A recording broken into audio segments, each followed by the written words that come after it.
Estou aqui no estúdio em São Paulo com vocês, direto do bairro do Morumbi. A Sônia Blota está lá em Paris, na França, ao vivo de plantão também conosco na apresentação do Jornal Gente de hoje.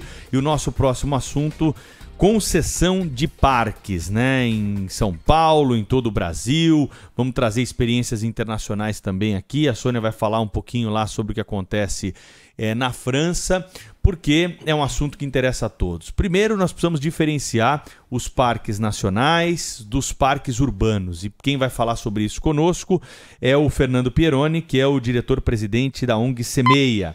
Ele está ao vivo aqui no nosso estúdio em São Paulo, ao meu lado, para tratar desse assunto, já que tem uma longa experiência com essa questão dos parques.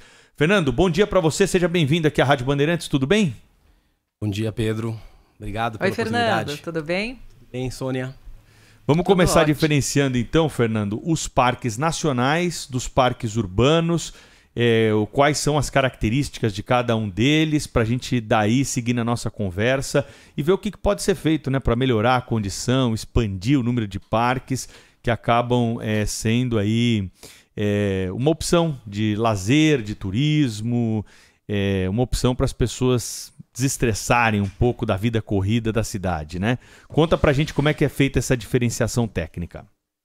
Bom, acho que eu posso trazer duas dimensões assim nessa diferenciação. A primeira é a técnica mesmo, jurídica. Os parques naturais, que podem ser nacionais, estaduais ou municipais, são parques regidos pelo Sistema Nacional de Unidades de Conservação. Então existe uma legislação específica que rege unidades de conservação no Brasil, que podem ser parques, que são aquelas áreas verdes onde pode haver visitação, podem ser florestas, existem 12 categorias de unidades de conservação no Brasil. Já os parques urbanos, eles são regidos pela legislação municipal, pela legislação urbana. Então, tecnicamente, a gente tem dois arcabouços bastante diferentes que regem parques naturais e urbanos. Agora, na prática, via de regra, o que a gente tem é que os parques naturais são aquelas áreas verdes fora das cidades ou próximos das cidades em que as pessoas se deslocam, são áreas grandes que têm um espaço de visitação que compreende uma parte do parque. Já os parques urbanos são aqueles que são quase extensão da casa da gente. Você não consegue nem separar muito bem o que é uma área de conservação da área em que as pessoas utilizam e que serve para lazer, para turismo, para esportes, aquele uso mais diário nosso do dia a dia, né? Fernando, como é que funciona aí no Brasil a questão dos parques, as tarifas, né? Aqui na França também o sistema é de concessões e muito parecido com o que você falou. Mas, na verdade, são todos gratuitos. O que se explora é publicidade, enfim, é o restaurante que está dentro do parque, o dinheiro vem de uma outra forma. Como é que funciona aí no Brasil? Aqui no Brasil, se a gente considerar os parques urbanos, de fato não há uma cobrança de entrada e nem poderia ter, né? Como eu disse, ele é uma extensão da casa das pessoas e tem que estar disponíveis para o uso das pessoas. E aí eu tenho duas maneiras de manter esse parque. A gestão pública do parque, em que os recursos vêm do orçamento público, ou eu posso ter alguma modalidade de parceria entre o público e o privado, em que aí eu posso ter uma gestão privada do espaço, sem que isso tenha deixado de ser, né? O espaço ele continua público, eu simplesmente atraio um gestor privado que vai poder oferecer serviços, vai poder... Aí tem estacionamentos, tem marcas né? Que vão trazer esses recursos necessários à manutenção do parque. Já nos parques naturais, o que a gente vê é a cobrança de entrada nos parques. Tem um estudo que o Semeia fez em que mostra que uma das maiores barreiras para a visitação de parques naturais é justamente a dificuldade ou o custo de deslocamento e de acomodação, né? Hotéis no entorno desses parques, nas cidades no entorno desses parques naturais. Então a cobrança de entrada acaba, nesses casos, não sendo determinante para viabilizar ou não a visitação, o que é diferente dos parques urbanos. Plenamente compreensível, né, Sônia? Se a gente parar para pensar, por exemplo, acho que o Parque Nacional do Iguaçu, lá em Foz do Iguaçu, você vai ter que comprar passagem aérea ou pelo menos uma passagem rodoviária, vai ter que ficar num hotel lá. O custo do parque diante do total que você vai gastar na viagem, ele representa um percentual Aqui bem os naturais menor, também né? têm uma entrada nesse sentido do que o Fernando falou. Agora, Fernando, eu posso trazer foi, só mais claro, um ponto com claro. relação a isso? É que tem parques que aí tem uma característica dupla. Pega, por exemplo, o Parque da Cantareira. É um parque natural, mas ele está praticamente nas bordas da cidade. E tem pessoas que utilizam aquele parque como se fosse um parque urbano. É o híbrido esse aí. Ele é o híbrido. Então o que a gente tem visto é que esses parques naturais, eles têm a cobrança de entrada para quem vem de outras localidades, mas tem políticas de gratuidade para a população do entorno. Porque aí sim a gente consegue disponibilizar esse parque para a população conforme o uso que essa população faz. Muito bem. Ô, Fernando, eu ia te perguntar o seguinte, né? Qual é o diagnóstico hoje dos parques nacionais? Vamos falar desses grandes parques que temos aí, que são pouco explorados na avaliação, acho que do cidadão médio, né? A gente tem Iguaçu, que eu mencionei aqui, deve ter um ou outro que alguém vai lembrar de cabeça no rádio, mas a gente não tem noção da totalidade. Quantos parques são no Brasil? Qual é o diagnóstico que você pode fazer pra gente da situação hoje desses parques? Bom, hoje, parques cadastrados no Sistema Nacional de Unidade de Conservação, parques naturais, a gente tem um pouco mais de 470 parques naturais. Como eu disse, alguns geridos pelo governo federal, pelo Instituto Chico Mendes, que é a entidade do governo federal, outras por fundações florestais e órgãos gestores de estados e municípios. O que a gente vê é que a visitação nos parques brasileiros está concentrada em praticamente 8 parques.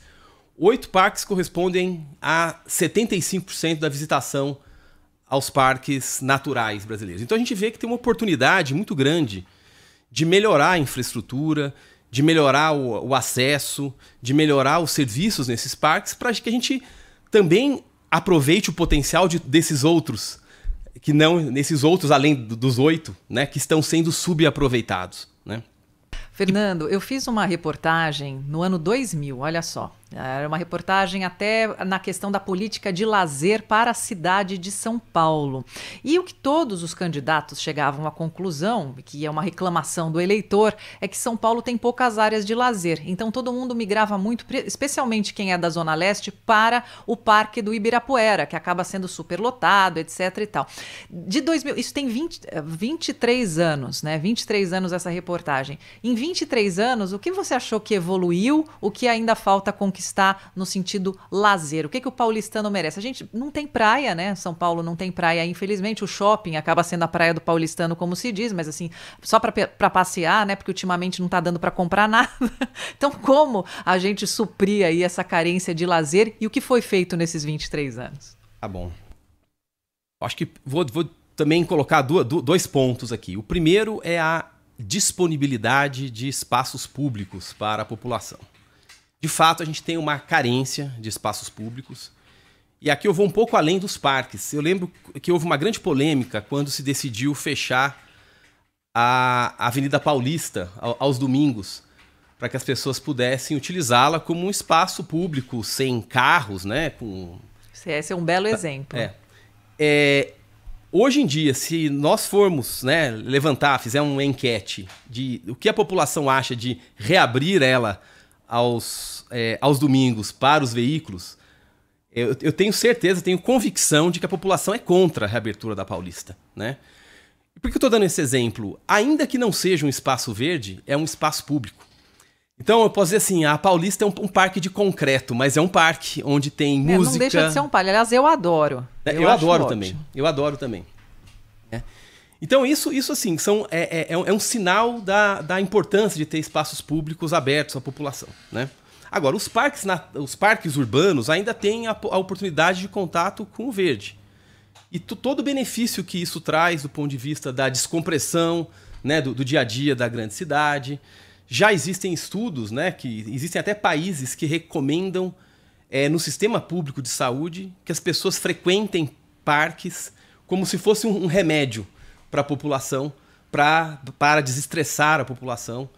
Então, de fato, esses parques têm um papel fundamental na cidade e precisam ser incentivados. Agora, o que eu queria trazer é que Você deu o exemplo das pessoas que se deslocam dentro da cidade para poder frequentar um parque distante de casa. Muitas vezes é porque existe um parque do lado da casa dessa pessoa, mas ele está mal gerido, mal cuidado, mal mantido, né? Então, acho que tem uma questão que é disponibilizar espaços. O outro é disponibilizar efetivamente, com os parquinhos em ordem, com uma manutenção, com uma zeladoria, com uma oferta de serviços para a população. E aí, de fato, a gente vê que alguns parques da cidade são mais icônicos e atraem. O ideal como política seria que todos esses parques fossem bem geridos, de maneira que a pessoa pudesse ir no parque mais próximo da sua casa, né?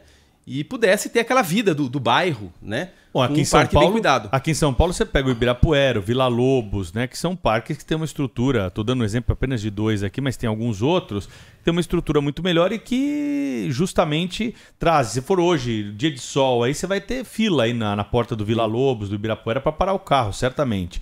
E esses parques foram concedidos para iniciativa privada. Esse é o caminho? Não tem jeito de o poder público assumir? A gente vê aí as contas, né? Tudo déficit, não tem dinheiro para nada. Vai ter dinheiro para arrumar um parque? É saudável essa parceria para recuperar essas áreas e dar à população com uma melhor qualidade, Fernando? Olha, você mencionou uma dificuldade do poder público, que é, muitas vezes, a falta de recursos. A gente vê que, recentemente, alguns governos aumentaram a fatia, inclusive a Prefeitura de São Paulo, a fatia do orçamento dedicado aos parques. Mas, ainda assim, é uma fatia muito pequena, né? Agora, tem um outro aspecto que é uma dificuldade do poder público, que é o próprio regime jurídico ao qual ele está sujeito. Então, qualquer contratação simples tem que passar por um processo, por uma regra de contratação pública regida por lei, que torna, às vezes, o processo muito burocrático. Então, além da questão da disponibilidade, existência de recursos, é a capacidade de usar os recursos e de conseguir prestar um bom serviço para a população. E aí que a iniciativa privada, quando entra como parceira do poder público, ela pode trazer uma flexibilidade privada para a gestão, sem que o poder público perca a prerrogativa dele, né, a capacidade dele de pensar uma política pública para aquele parque. Então ele define o que ele quer para aquele parque e aí ele chama, vamos usar um termo simplista, como se fosse um síndico que vai cuidar daquele parque em seu nome durante um período de um contrato de parceria, que pode ser uma concessão, mas tem outra, juridicamente concessão é um tipo de instrumento. Genericamente a gente fala concessão como qualquer tipo de delegação, mas existem concessões também ou delegações para entidades do terceiro setor, né? Então eu acho que isso eu acho que é benéfica essa aproximação. E aí, claro, precisa analisar caso a caso para ver que tipo de parceria é melhor para cada realidade. Não existe uma fórmula pronta.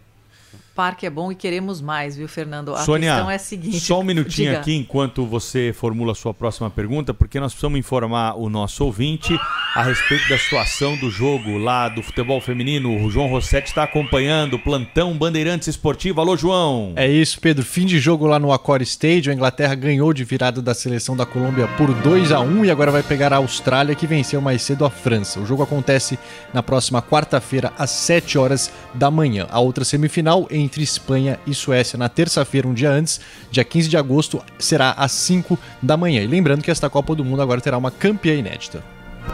E mesmo tendo perdido para a Austrália, eu tenho certeza que a França será australiana nesse jogo contra a Inglaterra. É a rixa, né, Sônia? Não tem jeito. Verdade. Mas muito bem, então o João já trouxe pra gente a informação. Fim de jogo lá no futebol feminino. A Inglaterra passou pela Colômbia. Sônia. Então, Fernando, voltando ao assunto dos parques, né? A gente está falando de lazer, futebol, coisas bacanas nesse sábado no Jornal Gente, né? Parque é bom, queremos mais. E quando você vai para um lugar de lazer, o que a gente quer mesmo é descansar a cabeça e não ficar preocupado com segurança, por exemplo. O que você pode adiantar para a gente a esse respeito? Como é que está sendo feita a segurança? Como é que você está avaliando a segurança nas áreas de lazer hoje? Olha, quando a gente fez, né? Eu mencionei uma pesquisa que nós fizemos, e eu dei o exemplo dos parques naturais. Nos parques urbanos, um dos grandes fatores de preocupação que muitas vezes impedem a visitação é a questão da segurança. Então, de fato, é um tema relevante. Faz um tempo, nós fizemos um estudo junto com a ONU Mulheres, sobre como trabalhar os parques urbanos sob perspectiva de gênero. Então, por exemplo, há espaços escuros dentro dos parques, a questão da iluminação, são fundamentais para a gente dar mais segurança para as mulheres frequentarem os parques. E aí eu posso ir para outras categorias de usuários, né? Trocadores nos banheiros masculinos. É algo que a gente não vê, é raro ver. Como se só a mulher trocasse a fralda do filho. E a gente, como pai, quando vai para um parque, muitas vezes é difícil ali lidar com a situação porque o parque não está preparado. Às vezes idosos que acompanham os netos, às vezes os pais têm aquela energia para correr atrás dos filhos, mas os avós talvez não tenham aquela energia. Então, bancos na sombra, próximo dos parquinhos, facilitam a vida desses avós que levam. Então, pensar o parque conforme as suas várias categorias de usuários e prover esse tipo de comodidade é o que faz com que o parque seja um espaço mais democrático, mais aberto. E a questão da segurança certamente é uma variável importante a ser considerada. Você me dá... Não, conclua, por favor. Não, é que a gente falou na pergunta passada, e eu gostaria de aproveitar a oportunidade, que muitas vezes a gente fala de privatização, concessão, privatização, e eu gostaria de não perder a oportunidade de esclarecer. Claro. Que muitas vezes a gente fala privatizou um parque, né? Privatizar, em princípio, é você vender, é você alienar aquele bem público, de maneira que quem comprou aquele bem público faz o que quiser com ele. Afinal de contas, ele é o dono daquele espaço. Quando a gente fala dessas parcerias entre o público e o privado, não há transferência de propriedade. Ele sempre continua um parque do governo. O que acontece é que, ao invés do governo geri-lo por sua conta, com as suas mãos, ele atrai um parceiro privado que, dentro de regras especificadas dentro de um contrato, que pode durar 20, 30 anos, que tem indicadores de desempenho, que tem uma série de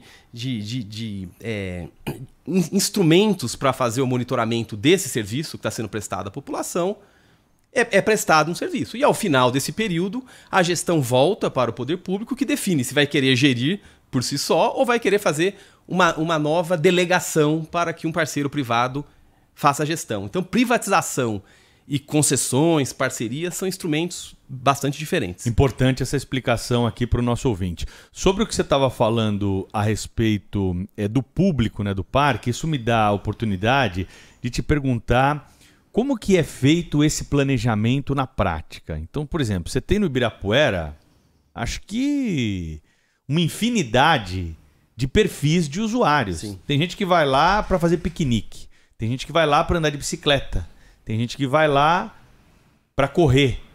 Tem gente que vai lá para tirar fotografia. Tem gente que vai lá e quer um bom restaurante. Tem gente que vai tomar água de coco. Tem gente que vai de ônibus. Tem gente que vai de carro. Bom, essas são algumas das possibilidades. Tem gente que só vai... não quer ir para o parque, não gosta de área verde, só vai para o auditório ali acompanhar uma apresentação. Como agradar gregos e troianos? Essa é uma boa pergunta, né? Eu acho que tem um conceito que se usa muito nos parques americanos. Eles falam que é a segmentação e o zoneamento do parque, né? Que eu acho que se aplica ali aos parques naturais e eu acho que se estende muito bem aos parques urbanos. Um erro que eu vejo no planejamento dos parques é a gente almejar um usuário médio, seja lá o que é um usuário médio, né? E desenhar um parque para ele. Por quê? Todo mundo que está abaixo dessa média, o parque se torna inacessível. E talvez todo mundo que está acima dessa média vai achar que o parque está aquém dessa expectativa. Então, qual é o conceito que se usa? é entender os públicos e garantir que os parques ofereçam atividades e espaços que consigam ser acolhedores para os diversos públicos. Eu gosto de usar um exemplo que é o Parque de Yellowstone, nos Estados Unidos. Ali tem um geyser. Geyser é aquela água, né, que sai do chão assim, de maneira ritmada. É muito né? bacana. Ali tem um geyser muito famoso e você pode visitar esse geyser. No entorno desse geyser, tudo é muito pavimentado. Você pode ir com um carrinho de bebê, uma pessoa com dificuldade de locomoção pode acessar. Depois desse espaço pavimentado, você tem uma trilha bem desenhada, que facilita. Depois você vai para uma trilha um pouco mais complexa, mais natural. E eu lembro que tem um momento lá em que existe uma placa dizendo que se você quiser ir adiante, como ali é avistado muitos ursos, que é importante que você leve o seu spray para se proteger de um urso, caso ele apareça, de tão assim, pristina é aquela área, de tão Eles isolada roubam é aquela comida, área. viu, Fernando? Mas o que isso quer dizer? Eu posso ter desde uma mãe com um pai com um bebê, até a pessoa que quer ter a experiência mais profunda na natureza, sendo acolhida dentro do parque. Eu acho que da mesma maneira, a gente precisa pensar num parque democrático. Eu já dei os exemplos, né, do democrático do ponto de vista de idade, do ponto de vista de gênero, mas também democrático sob o ponto de vista social, oferecendo serviços variados. Pode ter um restaurante de alto nível, pode ter um espaço para que as pessoas tragam de casa e façam o seu piquenique, podem ter os ambulantes, podem ter os restaurantes. Esse é um espaço bom, é um espaço que consegue acolher a todos, ao invés de querer enquadrá-los num perfil médio pensado pelo poder público. Isso não funciona. Agora você falou, a gente fala tanta coisa, porque pensar a logística de um parque não é nada fácil. Tem a limpeza também, né, Fernando? Tem a limpeza, tem a disposição desses resíduos. E a gente vê a limpeza, que são as lixeiras, né? Se o lixo está aparente ou não. Mas depois tem toda uma logística de como levar esse lixo para um aterro ou para um processamento. Então existe um trabalho de fundo que é invisível. Estamos ainda a anos-luz do Japão, que o Japão, as pessoas, elas dão conta do próprio lixo. Não tem nem lixeira na rua. É impressionante. Tem questões culturais. Ô, Fernando, em relação a preço, por exemplo, né? Uma das reclamações que nós temos aqui na Rádio Bandeirantes é o seguinte: antes do Ibirapuera ser concedido, nós tínhamos ali a Zona Azul, que custava menos do que custa hoje o estacionamento do Ibirapuera. Nos modelos de concessão, isso precisa ser levado em conta? Essa questão dos valores que vão ser cobrados? Como que funciona esse tipo de controle? Porque nós temos um mercado aberto, né? A gente não tem regulação de preço no nosso mercado. Como é que funciona para uma concessão de um parque? A concessão de um parque, quando ela é realizada, existe um estudo prévio que é feito. Um estudo que dura em torno de 2 anos de estudo.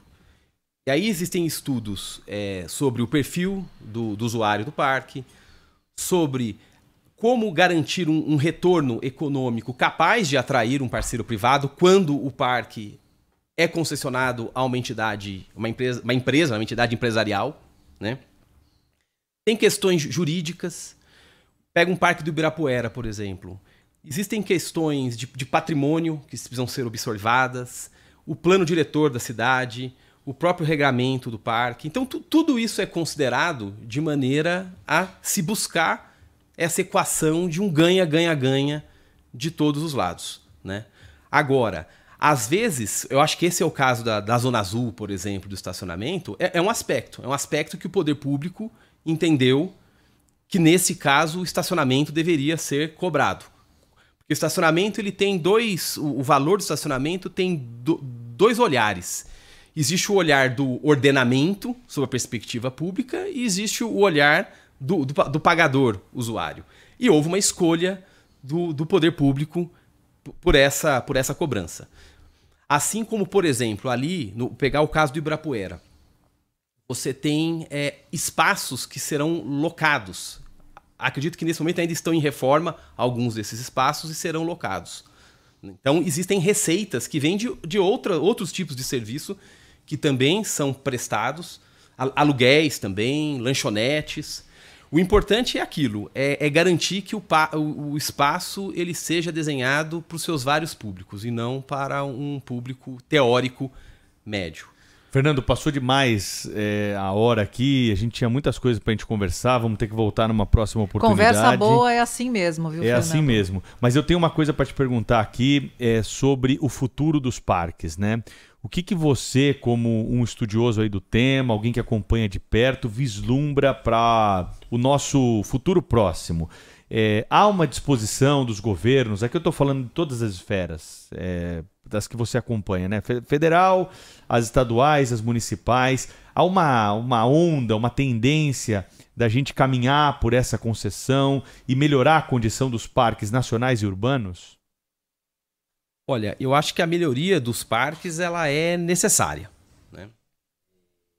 Aí eu posso citar também alguns estudos que a gente tem realizado em que a gente mostra as dificuldades que os gestores enfrentam para conseguir oferecer um bom serviço para a população. E tem um estudo que nós fizemos durante a pandemia. Todo mundo falava, né, que durante a pandemia as pessoas iam se conectar mais com a natureza, iam querer frequentar menos espaços fechados, como shopping center. Então a gente foi medir isso. Foi medir isso em 10 regiões metropolitanas e a gente viu que, de fato, há uma tendência à valorização das áreas verdes no pós-pandemia. Então, essa demanda por espaços públicos verdes bem geridos é real.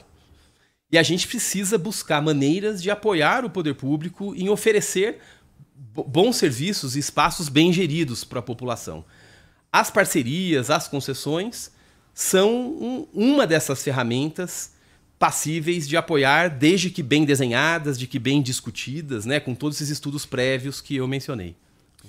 Muito bem. Fernando Pieroni, diretor-presidente da ONG Semeia, esteve ao vivo conosco aqui para conversar sobre parques nesse sábado no Jornal da Bandeirantes, gente. Fernando, foi um prazer te receber. Muito obrigado aí por compartilhar tanto conhecimento e conteúdo conosco. Até uma próxima oportunidade. Obrigada, viu, Fernando? Muito obrigado. Obrigado.